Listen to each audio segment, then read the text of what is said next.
عايزنا نضربك عشان تاخد مننا فلوس. هو ايه فلوس ايه اللي انت بتتكلم فيه؟ هنروح بقى ينفعوك. يا عم بس بقى. لا مناديل والشيبسي يا ابني، المناديل والشيبسي. هات لي كيس شيبسي. بكام الكيس ده يا حاج؟ 12 جنيه يا ابني. نعم، ما هو مكتوب عليه 10 جنيه اهو. كام؟ انا بجيبه ب 10 وبسترزق منه يا ابني. جيب 12 برضه يا ابني. هتسرق يعني؟ بسترزق. بس في ايه؟ طب ايه رايك بقى ان انا هاخد الكيس ده؟ سيبك. لا ده حرامي. الشيبسي ما ينفعش. ما ينفعش اللي انتوا بتعملوه ده. هو لو ولدكم ينفع تعملوا معاه كده؟ انت فرقعت الكيس كده. انت فرقعت الكيس. لو هي حرامي هو ايه اللي حرامي؟ ما ينفعش كده. هو انت تقربي له هو ايه؟ واحد بيسترزق اللي بتعمله في حاجته كده. 10 ب 10 يعني واحد بيسترزق بحاجته. انت تقربي له ايه انت؟ ابويا يا عم في ايه؟ ما ينفعش اللي انتوا بتعملوه فيه ده. وانت تبع مين انت؟ والناس بدأت تتدخل واحد ورا التاني. يا باشا. تعالى يا عم انت تبع مين انت؟ ايوه يا عم انت تبع مين؟ ما تخليك في حالك يا عم. انت بتتكلم كده ليه اصلا؟ انت مالك ومالك؟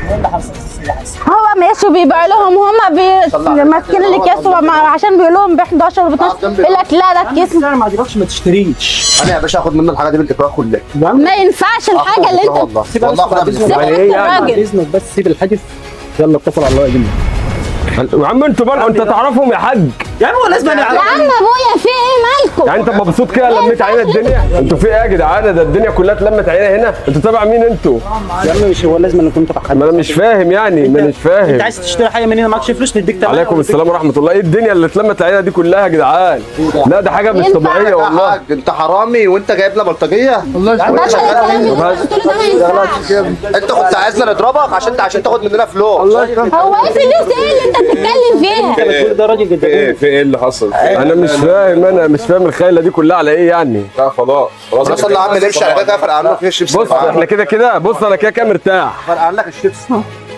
هنروح بقى ينفعوك. يا عم بس بقى. ولما لقينا الوضع كده اضطرينا نوقف تصوير. معلش انا جنبك معلش. ينفع الكلام ده؟ لا ولا اي حاجه، مفيش اي حاجه معلش.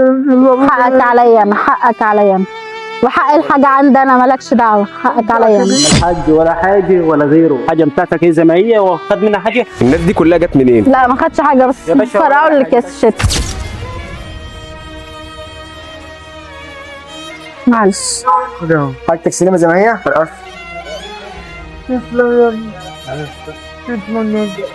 تسلم يا حبيبي. والله حد من بعض. هو اللي حصل يا حبيبي يا استاذ. السلام عليكم يا رجاله. كنتوا معانا في برنامج يا جدعان واحنا كنا بنصور كل حاجه. عايزين بقى كلنا نيجي كده عشان الناس تشوف الوشوش الجميله دي. ده لم فلوس يا ابني، لم فلوس. امسك بس. عم عجيب احنا انا جبت كل حاجه تمشي بطبيعتها لغايه بس الخمسه بتاعت مين؟ طبعا 50 مشي اللي هو حد ده حاجه مش استنى اجيبه اهو. ده ديله يا عم. في حد اداك 50 جنيه؟ لا الاولاني اللي جه زعق. ده حد يعرفه؟ كنتش مستوعب اللي بيحصل. شوفوا كده فين ولا جوه. ايه ده يا جدعان؟ بصوا يا جماعه شيروا الفيديو ده علشان نشوف شهامه مصر ونوريها لكل العالم. لا هو طبيعته كويس ان انت قاعد تصور. هي دي شهامه اهل مصر. والله شباب زي الواد كده ما شاء الله.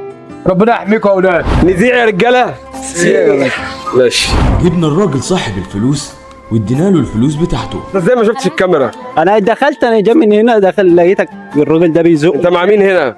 لا انا شغال في السنترال بتاع المصريه للاتصالات اللي. ربنا يبارك فيك. الله يخليك. انا شايفه من بره وهو بيزق الكاب بتاع الراجل. يعني انت جيت من بره جاي مخصوص؟ من بره اصلا. انا كنت داخل هنا فعلا فدخلت بس جيت بسرعه شويه دول. الله يخليك يابا. الله يستر. انت موافق ان احنا نذيع؟ يا باشا ازيع ولا يهمني. شكرا.